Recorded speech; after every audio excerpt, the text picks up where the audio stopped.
গহনানন্দ চিন্তন বাংলা গ্রন্থ থেকে পাঠ করছি। পত্র সংখ্যা 111, 12 জুলাই 2001। কল্যাণীয়। তোমার 7 জুনের জবাবি চিঠি এখানে 5 জুলাই পৌঁছেছে। জপের ফলের সঙ্গে তোমার কি দেনা পাওনা? শ্রী ভগবান গীতাতে কি বলেছেন? কর্মণ্যেব এব স্থিতিকারণেমা ফলেষু কদাচন। জপের উপরেই তোমার শুধু অধিকার। জপের ফল তো অন্য ধরনের লোকেরা অনুসন্ধান করে থাকেন।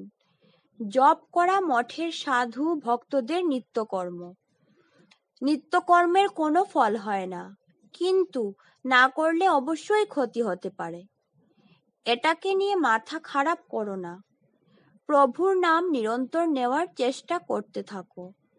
আমি তোমার মঙ্গলের জন্য প্রভুর কাছে সদা প্রার্থনা করি। ইতি তোমার একান্ত শুভার্থী স্বামী গহনানন্দ। ওম শান্তি শান্তি শান্তি। হরি ওম তৎসৎ। শ্রীরামকৃষ্ণার্পণমস্তু।